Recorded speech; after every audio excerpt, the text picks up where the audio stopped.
Hello friends, welcome to my channel cook with বন্যা। আজকে আমি তোমাদের সাথে শেয়ার করব পাকা আমের আইসক্রিম, যেটা খেতে এবং দেখতে হবে একদম দোকানের মতো। খুবই কম উপকরণ দিয়ে এটাকে বানিয়ে ফেলতে পারবে। আর এই আইসক্রিমটা খেতে খেতে তার মধ্যে পাবে ছোট ছোট আমের টুকরো। এটাই কিন্তু আজকে আমার এই আইসক্রিমের বৈশিষ্ট্য। পুরো রেসিপিটা শেষ পর্যন্ত দেখো, আর দেখলেই তোমরা বুঝতে পারবে কিভাবে কবে এরকম একদম দোকানের মতো আইসক্রিম বাড়িতে বানিয়ে ফেলতে পারবে। আর বাচ্চারা তো খুবই পছন্দ করবে। Start this recipe easy cooking with me.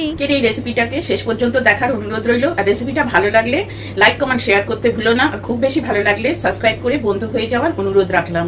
তাহলে চলো শুরু করি আজকের এই রেসিপি। প্রথমে তৈরি করে নিতে হবে আইসক্রিমের একটা বেস। সেই জন্য এখানে আমি হাফ লিটার মতো দুধ দিলাম, আর একটুখানি দুধ একটু আলাদা করে রেখে দিচ্ছি।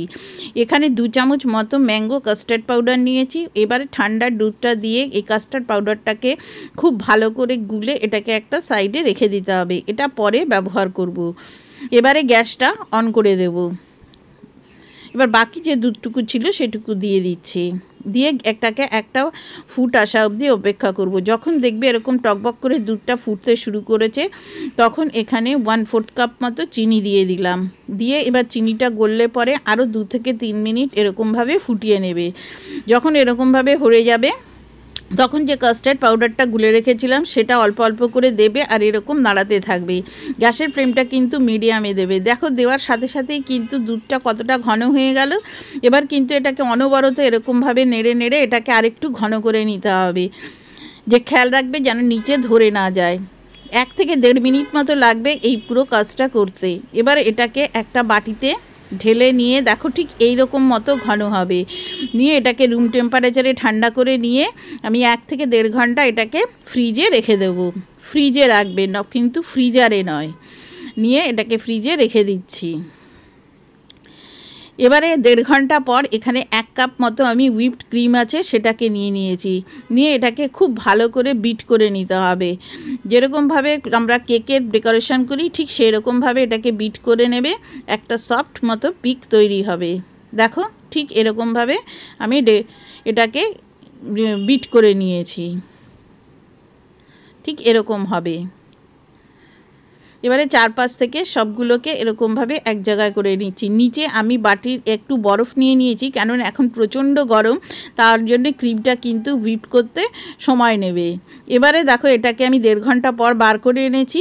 নিয়ে এবার এটাকেও আরেকবার সুন্দরভাবে এটাকে এরকমভাবে বিট করে নেবে। বেশ একটা লিকুইড এবং একটা ঘন একটা ক্রিম স্ট্রাকচার মতো তৈরি হবে।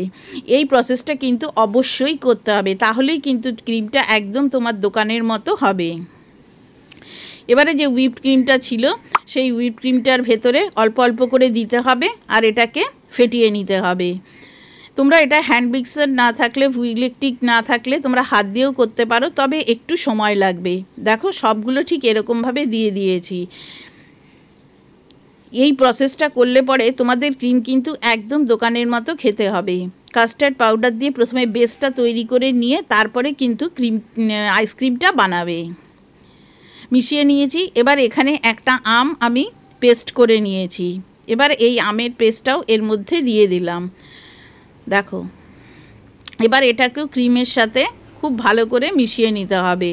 এই রকম পদ্ধতিতে যদি তোমরা তৈরি করো, তাহলে দেখবে তোমাদের আইসক্রিমটা একদম দোকানের মতো হয়েছে। আর বাড়িতে বাচ্চাদের জন্য এরকম আইসক্রিম তোমরা বানিয়ে রেখে দিতে পারো। বাইরের দোকানের কেনা আইসক্রিম থেকে বাড়িতে তৈরি করা এইরকম আইসক্রিম খেতেও যেমন ভালো এবং স্বাস্থ্যের পক্ষেও তেমনই ভালো। দেখো কতটা হালকা হয়ে গেছে এবং কতটা সফট এটা তৈরি হয়েছে। এর থেকে বেশি আর ফাটানোর দরকার নেই। এবারে এরকম একটা প্লাস্টিকের কন্টেনার নিয়েছি। নিয়ে প্রথমে এরকমভাবে একটা লেয়ার দিয়ে দিচ্ছি। দেখো, ঠিক এরকমভাবে সমানভাবে আমি ছড়িয়ে দিচ্ছি। দিয়ে এখানে কিছু আম আমি এরকম স্কোয়ার স্কোয়ার করে কেটে নিয়েছি। নিয়ে এবারে এর ভেতরে প্রথমে এরকমভাবে ছড়িয়ে দিচ্ছি। প্রত্যেকটা আম যদি এরকমভাবে আইসক্রিমের সাথে মুখে পড়ে, তখন কিন্তু খেতে দারুণ লাগে। একবার এইভাবে বাড়িতে বানিয়ে দেখো। আমটা দেওয়ার পর বাকি যেটুকু ছিল ব্যাটার, সেইটুকু ওপর দিয়ে এরকমভাবে ছড়িয়ে দেবে। আমার রিকোয়েস্ট যে তোমরা অবশ্যই একবার বাড়িতে এই আইসক্রিম এইভাবে বানিয়ে খেয়ে দেখো, আশা করি তোমাদের ভালোই লাগবে। এবারে এটাকেও ঠিক সমানভাবে এরকমভাবে ছড়িয়ে দেবে। ব্যাস, এবারে বাকি যে আমের টুকরোগুলো আছে সেইগুলোকে উপর দিয়ে আমি একটু ডেকোরেশন করে দিচ্ছি। তাহলে বুঝতেই পারলে যে আজকের এরকম আম দিয়ে কি সুন্দর ম্যাঙ্গো ফ্রুটি আইসক্রিম বানিয়ে নিতে পারবে। সবগুলো এরকমভাবে দিয়ে এটাকে আমি ডিপ ফ্রিজে সারা রাত রেখে দেব ঠান্ডা হওয়ার জন্য, জমে যাবে। এবার এটাকে ঢাকনাটা বন্ধ করে আমি সারা রাত ফ্রিজে ডিপ ফ্রিজে রেখে দেব। দেখো কালারটাও কত সুন্দর এসছে। এবারে পরের দিন আমি এটাকে বার করে এনেছি, দেখো জমে কত সুন্দর একদম দোকানের মতো তৈরি হয়েছে। ওপর দিয়ে একটু পেস্তা কুচি আর একটু বাদাম কুচি ছড়িয়ে দিয়েছি। এবারে একটা ছুরি দিয়ে এটাকে এরকমভাবে কেটে নিতে হবে। বেশ শক্ত হয়ে রয়েছে, কাটতে কিন্তু একটু অসুবিধাই হচ্ছে, একটু বের করে রেখে কাটবে তাহলে সুবিধা হবে। আমি যেহেতু ভিডিও করছি সেহেতু আমি সাথে সাথেই তোমাদের এটাকে কেটে শেয়ার করছি। দেখো কত সুন্দর তৈরি হয়েছে। একবার যদি বাড়িতে এইভাবে তোমরা আইসক্রিম বানিয়ে নাও তাহলে অনেক কম খরচে তোমরা বাড়িতে অনেক আইসক্রিম বানিয়ে নিতে পারবে এবং বাচ্চারাও কিন্তু মজা করে খাবে। এবং এটা খেতে এতটা সুন্দর হয় বন্ধুরা, তোমরা না বানিয়ে খেলে তোমরা বুঝতে পারবে না যে এটা কতটা সুন্দর খেতে হয়েছিল। আমার চ্যানেলের রেসিপিগুলো তোমাদের কেমন লাগছে তা কিন্তু অবশ্যই জানিও। আর ভালো লাগলে পরে লাইক কমেন্ট শেয়ার করার অনুরোধ রইল। আর খুব বেশি ভালো লাগলে পরে আমার চ্যানেলকে সাবস্ক্রাইব করে আমার বন্ধু হয়ে যাও। পাশে থাকা বেল আইকনটা বাজিয়ে দিও যাতে যখনই আমি কোনো নতুন রেসিপি আপলোড করব সবার প্রথমে তুমি তা দেখতে পাও। ব্যাস তৈরি হয়ে গেল ম্যাঙ্গো ফ্রুটি আইসক্রিম। পুরো রেসিপিটা দেখার জন্য তোমাদের সবাইকে অসংখ্য ধন্যবাদ। Thank you.